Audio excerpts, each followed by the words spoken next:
iblis itu tidak mau bertugas di Indonesia karena iblis itu kalah sama orang Indonesia.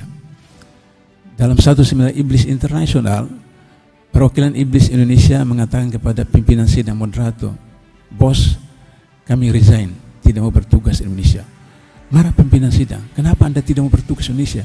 Indonesia itu berpenduduk umat Islam terbesar di dunia, berpenduduk keempat terbanyak di dunia, sumber daya alamnya banyak sekali. Perwakilan iblis Indonesia dengan wajah renyuh mengatakan, iya bos, tapi kami di Indonesia nganggur bos, non-job bos. Loh kenapa nganggur, non-job, banyak kegiatan. Tugas kami semua sudah dilaksanakan sama orang Indonesia bos.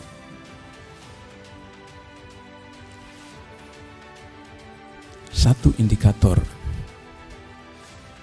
Hari ini dalam kabinet ini seorang menteri punya 27 jabatan.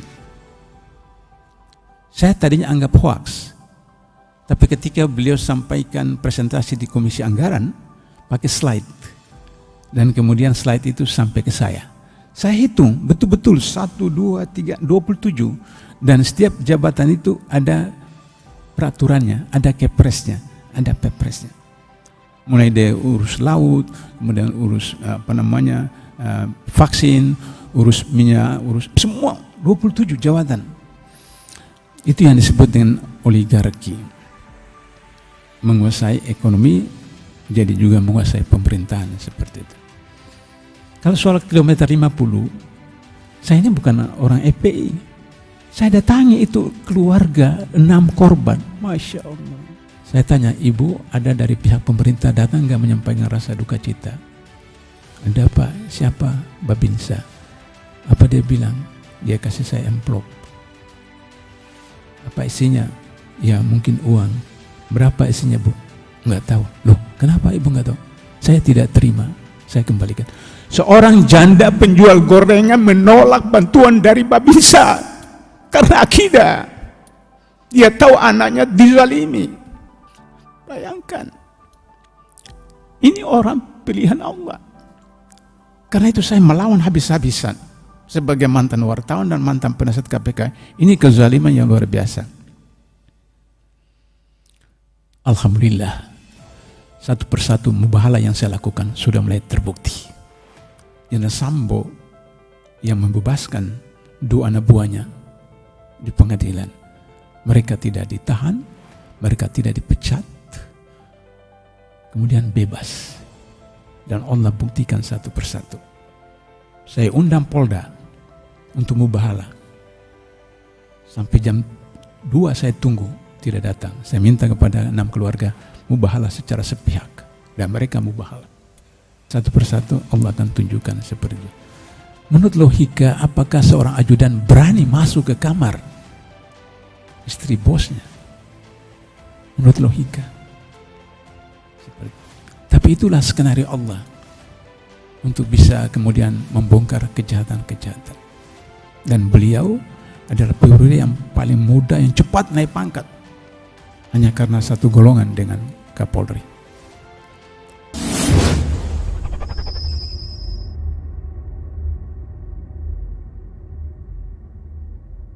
Korupsi dari bahasa Inggris corruption, dari bahasa Latin corruptio, artinya sesuatu yang busuk, sesuatu yang jelek. Tapi kemudian disebutkan oleh PBB, korupsi adalah extraordinary crime, kejahatan luar biasa. Kenapa kejahatan luar biasa? Pertama karena dia bersifat transnasional. Jadi tidak korupsi di Jakarta saja, tidak korupsi di Jawa Barat saja, tidak korupsi di Indonesia saja, tidak korupsi di Asia Tenggara saja, tapi seluruh dunia. Korupsi merajalela dan punya link seluruh dunia. Beberapa tahun lalu kita baca di Panama Papers menyebutkan sekian ratus orang Indonesia yang uangnya, depositonya simpan di Swiss, di Jerman, di Amerika, di Singapura. Saya 3 tahun pernah mengajar di Singapura. Jadi saya tahu orang terkaya di Singapura bukan orang Singapura.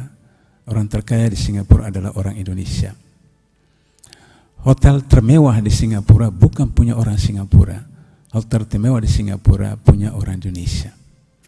Dan baru beberapa hari lalu kita baca ada orang yang bawa kabur 7,8 triliun ke Singapura. Jadi transnasional di mana-mana gitu.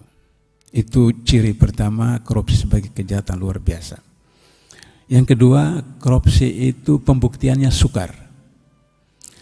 Kalau pidana umum, orang sudah meninggal, di autopsi bisa diketahui penyebab kematiannya.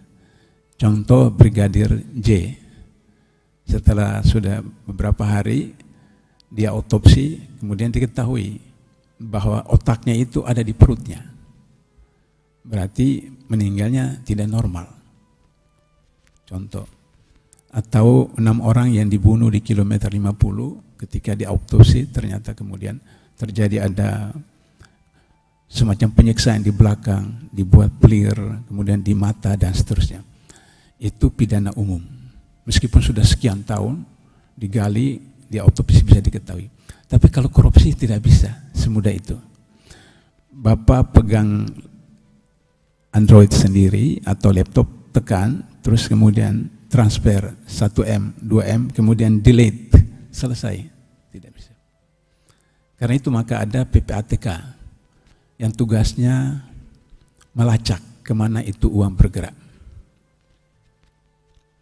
Tapi karena orang Indonesia itu pandai, hebat, maka kemudian PPATK juga bisa dikebulin. Misalnya 2007 teman-teman KPK datang ke Ratu Plaza di Sudirman, Jalan Sudirman itu. Kemudian ada anggota DPR dari Pulau Sumatera, saya tidak usah sebutkan partainya, dengan anak istrinya datang ke money changer untuk mengambil duit. Kita tahu bahwa orang tidak pernah kirim uang melalui money changer. Money changer adalah tukar uang. Tapi dia beritahu kepada pelanggannya itu jangan melalui rekening bank, nanti PPATK, KPK tahu. Maka di money changer. Dia datang kemudian keluar ambil uang itu masukkan dalam tas kresek. Tas kresek. Kalau tas presiden nanti dirampok, tas kresek ya tas kresek. Begitu mau naik mobilnya, terus teman-teman KPK, maaf Pak, silakan ikut mobil kami ke KPK. Dibawa ke Kuningan, anak istrinya dibawa. Nah jadi itu orang Indonesia sedemikian rupa sehingga iblis itu tidak mau bertugas di Indonesia karena iblis itu kalah sama orang Indonesia. Dalam satu seminar iblis internasional, perwakilan iblis Indonesia mengatakan kepada pimpinan sidang moderator, bos kami resign, tidak mau bertugas di Indonesia. Marah pimpinan sidang, kenapa Anda tidak mau bertugas di Indonesia? Indonesia itu berpenduduk umat Islam terbesar di dunia, berpenduduk keempat terbanyak di dunia, sumber daya alamnya banyak sekali. Perwakilan iblis Indonesia dengan wajah renyuh mengatakan, iya bos, tapi kami di Indonesia nganggur bos, non-job bos. Loh kenapa nganggur, non-job, banyak kegiatan. Tugas kami semua sudah dilaksanakan sama orang Indonesia bos.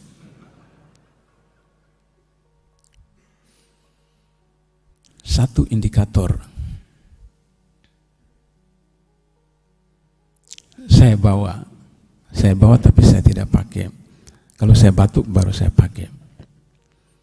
Menurut sains kita menghirup oksigen. Sains. Kita melepaskan CO2 racun. Jadi kalau kita pakai masker, kita hirup O2, kita lepaskan racun, kemudian kita isap lagi racun yang keluar dari mulut kita. Itu menurut sains. Jadi, bagaimana bisa? Soal ajal itu soal Allah. Hak prerogatif Allah. Tapi 700-an petugas kesehatan yang meninggal kemarin, tahun lalu, salah satu penyebabnya karena pakaian yang mereka pakai.